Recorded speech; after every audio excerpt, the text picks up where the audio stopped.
Hello दोस्तों, कैसे हैं आप लोग। अभी तक हमने देखा चार्ज के प्रॉपर्टी के बारे में। चार्ज के बारे में दो प्रॉपर्टी हम ऑलरेडी पढ़ चुके हैं। आज हम देखते हैं चार्ज का तीसरा प्रॉपर्टी कि तीसरा प्रॉपर्टी चार्ज का क्या कहता है। तो चार्ज का तीसरा प्रॉपर्टी है कंजर्वेशन ऑफ चार्ज से रिलेटेड। देखते हैं क्या कहता है। कंजर्वेशन ऑफ चार्ज क्या है। Conservation of charge. The electric charge can neither be created nor be destroyed. They can only transfer from one body to another body. मतलब क्या बोला गया है, जैसे आप एनर्जी कंजर्वेशन के बारे में पढ़ते हैं कि चार्ज जो है, ठीक है ना, इलेक्ट्रिक चार्ज को ना तो आप क्रिएट कर सकते हैं ना तो आप डिस्ट्रॉय कर सकते हैं। उसका केवल और केवल क्या होता है, ट्रांसफर होता है एक बॉडी से दूसरे बॉडी में। ये लाइन बहुत ही ज़्यादा इंपॉर्टेंट है। Total charge of an isolated system remains constant. मतलब किसी भी सिस्टम का जो टोटल चार्ज है, किसी भी सिस्टम का जो टोटल चार्ज है वो क्या होगा, कांस्टेंट होगा। एक एग्जांपल से यहाँ पे देखेंगे आप। पहला एग्जांपल क्या है कि अगर इसके पास 10 कूलम, ये कोई अगर आइसोलेटेड बॉडी है, अगर ये क्या है, कोई आइसोलेटेड बॉडी है, तो आइसोलेटेड बॉडी के पास अगर 10 कूलम चार्ज है, तो इस 10 कूलम चार्ज को मैं क्या लिख सकता हूँ, प्लस में 12 कूलम और माइनस में 2 कूलम। प्लस में 12 कूलम और माइनस में 2 कूलम लिख सकते हैं। इसी 10 कूलम चार्ज को क्या लिख सकते हैं, प्लस में 15 कूलम और माइनस में 5 coulomb.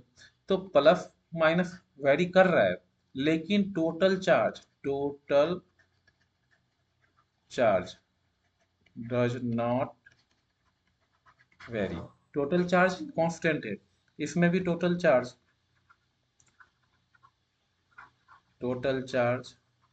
Does not very. Total charge very नहीं कर रहा है, मतलब टोटल चार्ज जो है वो क्या है, कांस्टेंट है।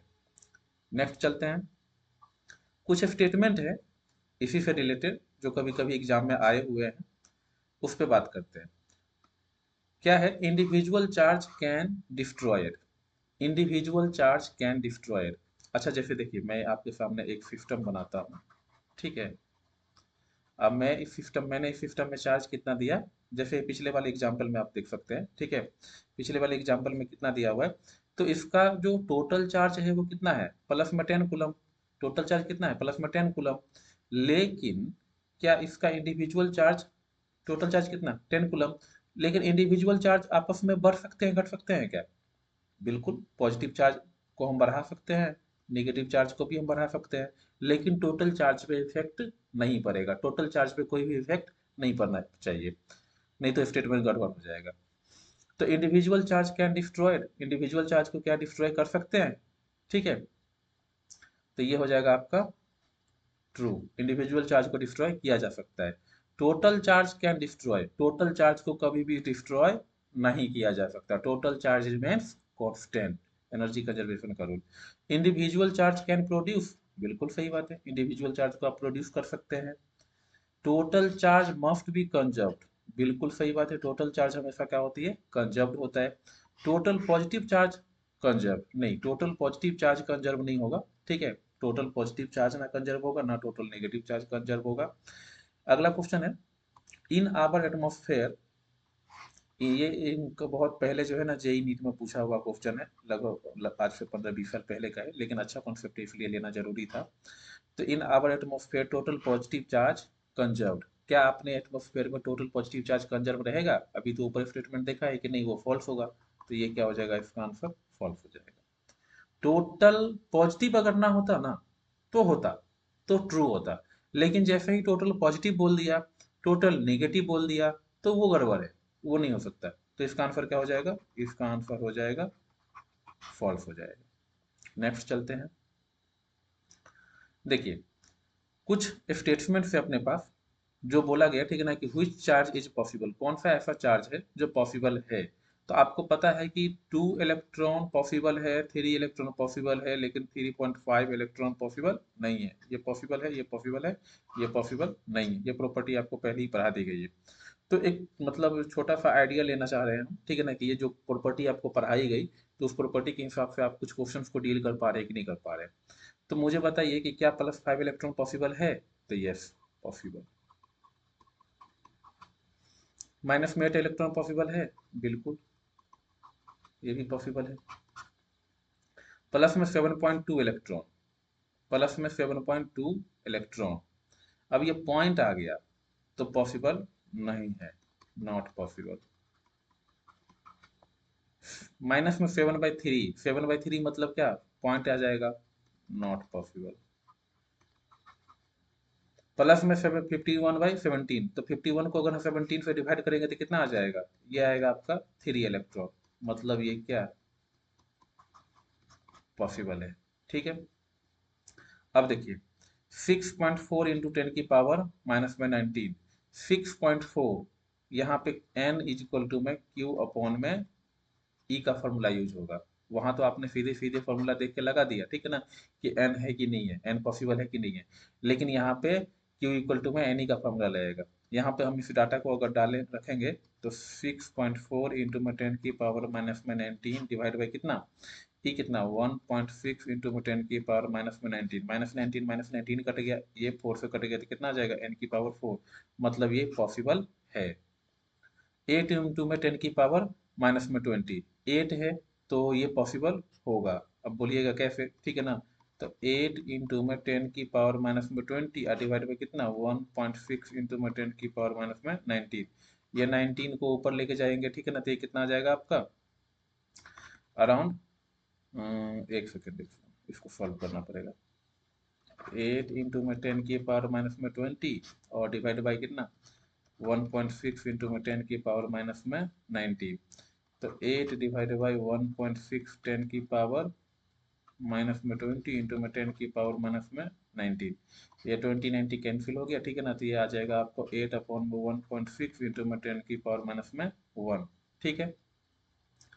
जब हम उसको नीचे लेके आ जाएंगे तो 8 इंटू में 1.6, ये 16 हो जाएगा, नीचे इस पॉइंट पावर को नीचे लेके आ गए, तो ये तो 0.80, नहीं ये पॉसिबल नहीं हो पाएगा,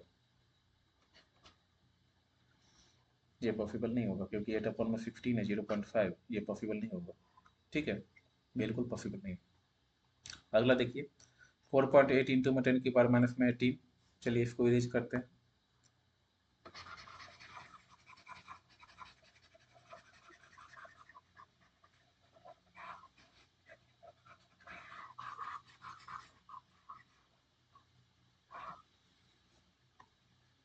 4.8, तो n इज इक्वल टू में 4.8 इंटू में 10 की पावर कितना माइनस में 18, और e कितना, तो 1.6 इंटू में 10 की पावर माइनस में 19, तो ये हो जाएगा 4.8 डिवाइड बाई 1.6 इंटू में 10 की पावर माइनस में 18 इंटू में 10 की पावर 19, तो ये आ जाएगा आपका कितना 4.8 इंटू में 10 की पावर 1 डिवाइडेड बाई 1.6, तो इसको जब सॉल्व करेंगे तो ये आ जाएगा आपका, ऊपर से एक पावर तो है ही, तो वो तो 4.8 पॉइंट हट गया 48, और डिवाइडेड बाई कितना 1.6, इसका भी पॉइंट उड़ाइए, तो पॉइंट उड़ाएंगे तो कितना आ जाएगा नीचे 10, तो आ जाएगा आपका 48 डिवाइडेड बाई 16 इंटू में 10, तो 480 डिवाइडेड बाई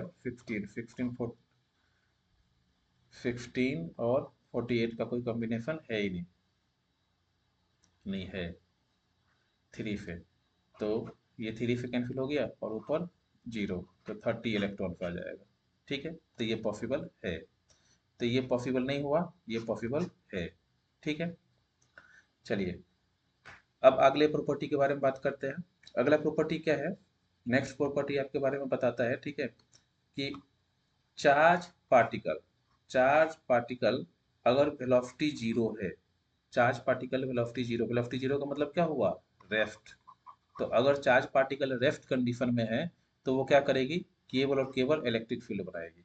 अगर कोई भी चार्ज रेस्ट कंडीशन में है तो वो क्या करेगा, इलेक्ट्रिक फील्ड ही जनरेट करेगा, इसके अलावा और कुछ जनरेट नहीं कर सकता। इलेक्ट्रिक फील्ड मतलब क्या, विद्युत क्षेत्र, ठीक है, विद्युत क्षेत्र इसको बोलते हैं फील्ड का।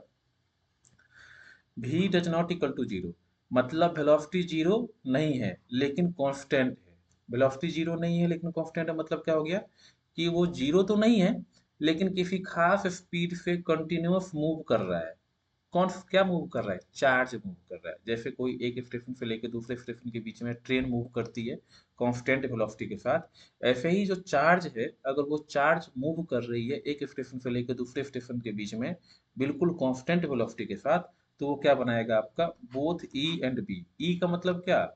ई का मतलब इलेक्ट्रिक फील्ड, इलेक्ट्रिक फील्ड, और बी का मतलब क्या? Magnetic field. क्लास 10th में आप लोगों को पढ़ाया गया होगा, नहीं तो इसको याद रखेंगे, धीरे धीरे काम ही आने वाला है ये, ठीक है। तो वो क्या जनरेट करेगा? ई और बी दोनों जनरेट करेंगे। नेक्स्ट पॉइंट में क्या है, ये प्रॉपर्टी एनसीईआरटी लेवल पे नहीं है, ये सब प्रॉपर्टी हायर लेवल पे है जब आप जेई नीट के प्रिपरेशन के बारे में करते हैं। एनसीईआरटी में तीन ही प्रॉपर्टी है। पहला प्रॉपर्टी है एडिटिविटी ऑफ चार्ज, दूसरा प्रॉपर्टी है कंजर्वेशन ऑफ चार्ज, और तीसरा है क्वांटाइजेशन ऑफ चार्ज। एनसीईआरटी में केवल तीन ही प्रॉपर्टी दिया हुआ है। ये सब जो आगे की प्रॉपर्टी है, ये सब आप लोगों को मैं इसलिए पढ़ा रहा हूँ क्योंकि अगर इसी बैच पे मेरे कोई भी बच्चे जेई और नीट की प्रिपरेशन करते हैं या फिर उसमें एग्जाम में बैठते हैं, तो उनको किसी भी टाइप की कोई भी दिक्कत नहीं आए, उनको ये प्रॉपर्टी पहले से पढ़ा हुआ है, ठीक है। अगर वेलोसिटी जीरो भी नहीं है और कांस्टेंट भी नहीं है, मतलब क्या? जीरो भी नहीं है, कांस्टेंट भी नहीं है, मतलब क्या? कभी इंक्रीज हो रही है स्पीड, कभी डिक्रीज हो रही है, कभी इंक्रीज हो रही है, कभी डिक्रीज हो रही है, तो क्या बनेगा? तो बनेगा वेरिएबल इलेक्ट्रिक और मैग्नेटिक फील्ड, और इसी को क्या बोलते हैं? इसी को बोलते हैं EMW। मतलब EMW का मतलब क्या? इलेक्ट्रोमैग्नेटिक वेव्स, ठीक है न, तो वेरिएबल इलेक्ट्रिक फील्ड और मैग्नेटिक फील्ड का मतलब क्या? अगर स्पीड कम और ज्यादा हो रही है तो मैग्नेटिक फील्ड और इलेक्ट्रिक फील्ड भी कम होगा, पहले फिर ज्यादा होगा, फिर कम होगा, फिर ज्यादा होगा, तो उसी को EMW बोला जाता है, ठीक है। चलिए नेक्स्ट स्लाइड पे चलते हैं। आपको टोटल 6 प्रॉपर्टी मैंने इसमें लिखा है, ठीक है। 6 प्रॉपर्टी के बाद जो है ना हम दूसरे टॉपिक की तरफ बढ़ेंगे। तीन प्रॉपर्टी जो है वो तीन प्रॉपर्टी एनसीईआरटी के हिसाब से है, ठीक है। नेक्स्ट तीन प्रॉपर्टी जो है वो बिल्कुल एडवांस लेवल पे है, एडवांस बुक से लिया गया है, ठीक है, वो एडवांस प्रॉपर्टी है, ठीक है। देखेंगे, charge can not exist without mass. Charge जो है वो बिना मास के एग्जिस्ट नहीं करता है। अगर मैं ये बोलूँ, ठीक है ना, कि मेरे हाथ में कोई पार्टिकल है, बिल्कुल छोटा सा पार्टिकल है जिसको हम अपने आंखों से देख भी नहीं पाते, मतलब आप उसको डस्ट पार्टिकल समझ लो, ठीक है, डस्ट पार्टिकल है, ठीक है। तो डस्ट पार्टिकल को अगर मैं कंसीडर करता हूं, तो सबसे पहले आपको ये देखना है कि अगर मास जीरो नहीं है, मास जीरो नहीं है मतलब कुछ ना कुछ मास है, तो चार्ज जीरो नहीं है, मतलब क्या? प्रोटॉन इलेक्ट्रॉन ये सब चीजें, मतलब मास है और चार्ज भी है। इसका मतलब यही हुआ कि मास जीरो नहीं है और चार्ज भी जीरो नहीं है, तो क्या होगा? जैसे प्रोटॉन है, इलेक्ट्रॉन है, ये सब क्या है? ऐसी प्रॉपर ऐसा मास है, उनका कुछ ना कुछ तो मास है ना, इलेक्ट्रॉन का प्रोटॉन का, तो उस पर कुछ ना कुछ चार्ज भी है। अगला है, मास जीरो नहीं है लेकिन चार्ज जीरो है। मास जीरो नहीं है मतलब मास है और चार्ज नहीं है। ऐसा कोई पार्टिकल है संसार में? तो हाँ, ऐसा पार्टिकल है, उसका नाम है न्यूट्रॉन। मास तो है लेकिन चार्ज नहीं है। अब ऐसे पार्टिकल के बारे में बात किया जा रहा है कि मास ही नहीं है, ठीक है। तो मास नहीं है और बोला गया क्या? चार्ज है। तो ये नॉट पॉसिबल का केस, ऐसा कोई भी पार्टिकल आज तक दुनिया में बना ही नहीं कि मास है ही नहीं और चार्ज हो।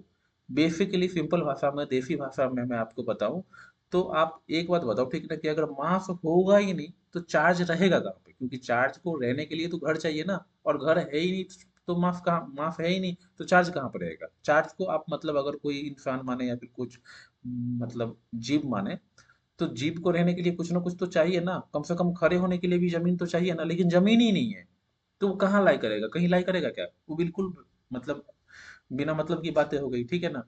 तो मास है नहीं है, मास बिल्कुल जीरो है और चार्ज है, ये केस पॉसिबल नहीं होगा, ठीक है। 6 नंबर प्रॉपर्टी है चार्ज इनवेरिएंट। चार्ज इनवेरिएंट ये मतलब कई बार जो है ना स्टेटमेंट फॉर्म में आ जाता है, स्टेटमेंट फॉर्म में आ जाता है, ठीक है। Charge does not depends on speed. किसी भी बॉडी का चार्ज जो है वो उसके स्पीड पे डिपेंड नहीं करता। उसके स्पीड को चाहे बढ़ा लो, उसके स्पीड को चाहे घटा लो, चार्ज उस पर डिपेंड बिल्कुल नहीं करता, ठीक है। अब हम अगले टॉपिक के बारे में बात करते हैं। अगला टॉपिक है अपना charge density. Charge density charge density को मैं थोड़ा सा एक्सप्लेन कर लेता हूँ पहले, ठीक है, उसके बाद फिर मैं इसको अच्छे तरीके से समझाऊंगा। जैसे मेरे हाथों में ये पेन है, ठीक है, अगर मेरे हाथों में ये पेन है और मैं अगर इस पे कुछ चार्ज देता हूँ, बाहर से कुछ चार्ज लाया और इस पे रख दिया, ठीक है, तो जो चार्ज मैंने इसको दिया वो इसके सरफेस पे चारों तरफ फैल जाएंगे, चाहे पॉजिटिव हो चाहे नेगेटिव हो, उससे कोई फर्क नहीं पड़ता। तो जो भी चार्ज मैं बाहर से लेके आ रहा हूँ और इसको दे रहा हूँ तो वो इसके सरफेस पे चारों तरफ फैल जाएंगे, फैलेंगे ना, उसी के बारे में है। तो पहला है लीनियर चार्ज, दूसरा है एरियल चार्ज। एरियल चार्ज का मतलब क्या है, ठीक है ना, कि जैसे मान लेते हैं कि अगर आपके पास कोई चार्ज है, जैसे ये माचिस का डब्बा है, ठीक है, तो ये माचिस का डब्बा तो ये हो गया ये volumetric charge distribution. Areal charge का मतलब क्या है, मतलब समझ लीजिए आप 2D ऑब्जेक्ट, कोई स्क्वायर है, ठीक है ना, कोई स्क्वायर है, ठीक है ना, तो उस स्क्वायर में कितने प्लेट होते हैं, एल और बी, दो सेक्शन होते हैं, ठीक है ना, तो जो चार्ज आप देंगे वो उसके एरिया में जाके, मतलब एरिया पे उस पे फैल जाएगा। और तीसरा होता है वॉल्यूमेट्रिक चार्ज डिस्ट्रीब्यूशन।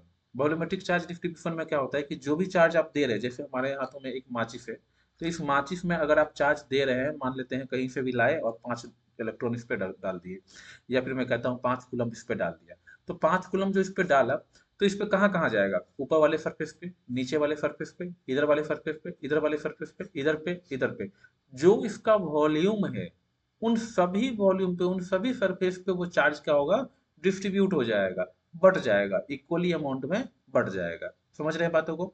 तो सबसे पहले हम लीनियर चार्ज डिस्ट्रीब्यूशन के बारे में बात कर रहे हैं, जिसको लाइन चार्ज डिस्ट्रीब्यूशन भी बोला जाता है।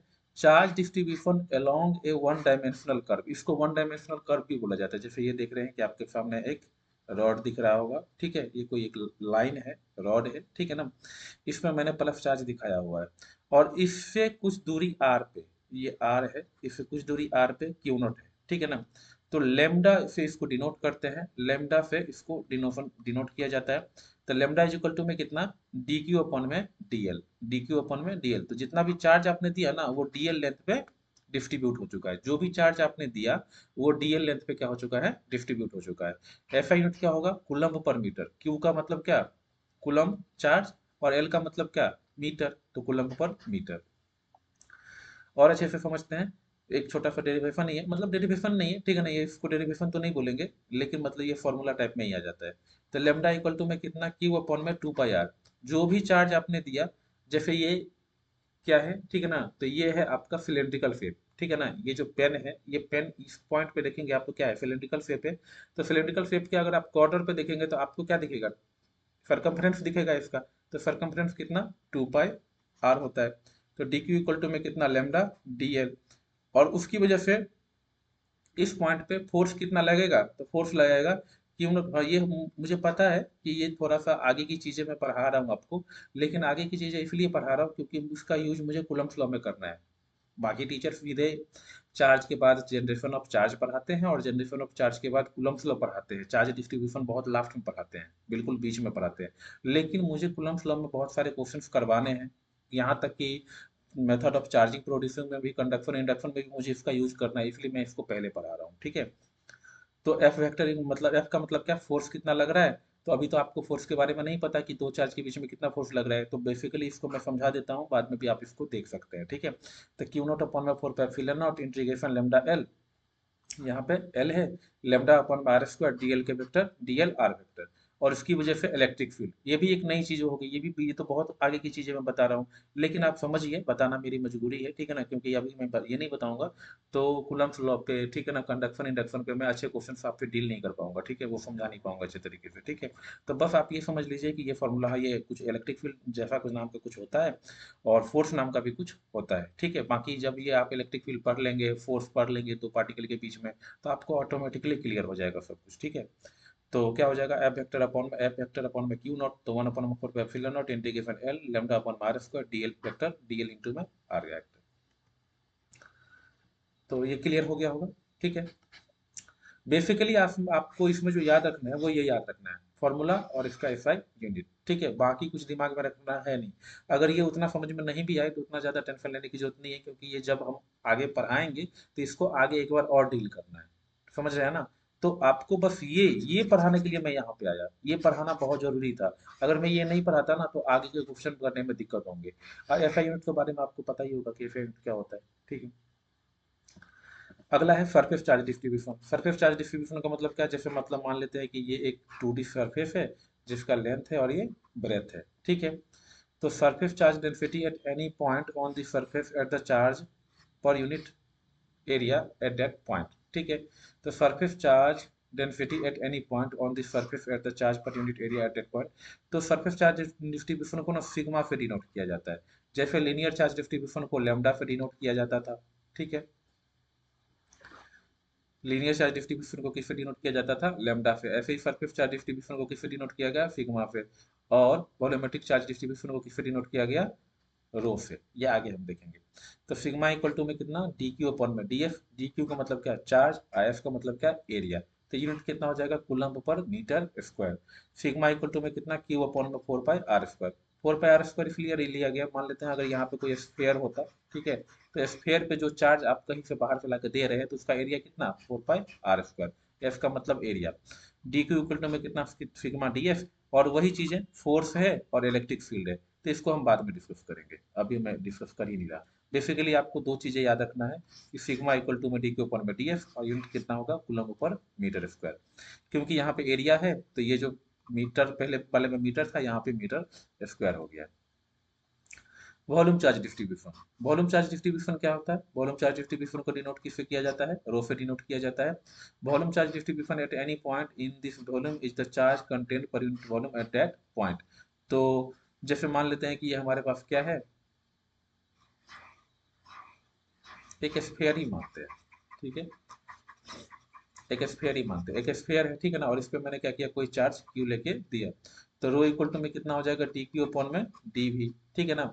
अब यही मेन फॉर्मूला है, इसी फॉर्मूले के लिए हमें ये टॉपिक डिस्कस करना पड़ रहा है, ठीक है। नहीं तो इस टॉपिक को हम बाद में डिस्कस करते हैं। तो रो इक्वल टू में कितना, डी क्यू अपॉन में डी वी। और यूनिट कितना हो जाएगा, कूलम पर मीटर स्क्वायर, क्योंकि क्यू का क्या, कूलम, और वी का मतलब क्या, मीटर स्क्वायर। तो coulomb per metre square. Rho equal to में कितना, क्यू अपॉन में वॉल्यूम कितना, 4/3 पाई आर क्यू। तो डी क्यू इक्वल टू में कितना, रो डी वी। ये तो सिंपल सा बात है, ठीक है ना, कि डी क्यू इक्वल टू में कितना, रो डी वी, ठीक है। बाकी फोर्स इलेक्ट्रिक फील्ड बाद में करेंगे, ठीक है। क्लियर है इतना।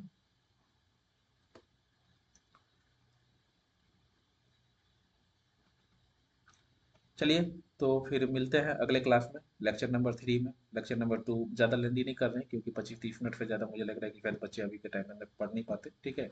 उतना कन्फर्टेशन बहुत ज़्यादा हो जाता है, इतने में उनको जो है ना व्हाट्सएप वगैरह पे कुछ कुछ मैसेज आ जाते हैं, तो देखना जरूरी हो जाता है, ठीक है। तो 25-30 मिनट की क्लासेस, एक क्लासेस 22 मिनट की है, ठीक है। इतना बहुत है। फिर हम अगले लेक्चर में मिलते हैं। Thank you very much.